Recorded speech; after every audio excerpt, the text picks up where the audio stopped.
At a psychiatric ward, Dr. Rose Cotter meets Laura Weaver, a PhD student who witnessed her professor commit suicide. She claims to be the only one to see an entity that pretends to be other people smiling at her. Laura has a panic attack and convulses. As Rose calls for help, Laura smiles at her before cutting her own throat with a shard from a broken vase. After the suicide, Rose sees Carl, a vulnerable patient, smiling at her and shouting that she'll die. When she orders for Carl to be restrained, she suddenly sees that Carl was asleep.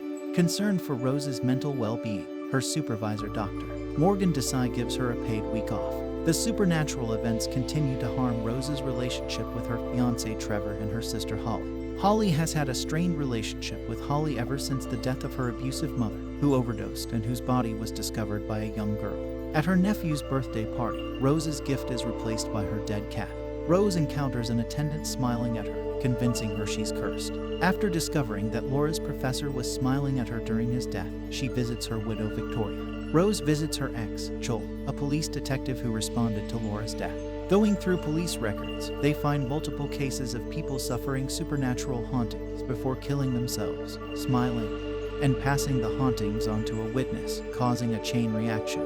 Joel discovers that none of the cursed victims last longer than a week, except Robert Tolley, who is in prison for killing a stranger. Rose and Joel visit Tolley under the pretense that a patient of Rose's has been cursed. Tolley explains that the only way to break the chain is to kill someone else. The demon takes the form of Rose's therapist, Doctor. He attacks Rose during a therapy session, telling her that it's a lot of time.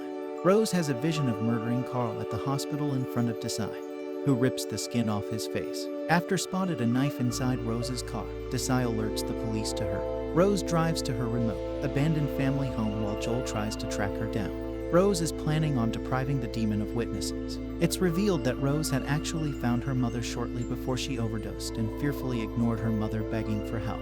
Rose confronts the demon, who morphs into a tall, deformed version of Rose's mother. She fires the demon with a lantern, which seems to kill him and end the curse. Rose drives to Joel's apartment and is comforted by him until she realizes that the demon is taking his form. As she flees, Rose discovers that she's still at the old house just as the real Joel arrives. Rose goes back into the house, locking the door behind her. The demon overpowers Rose and rips off his own face. When Joel enters the house, he finds Rose soaking herself in gasoline. Rose turns, smiling, and strikes a match. As Rose sets herself on fire, still smiling, Joel knows that the curse has been passed on to him.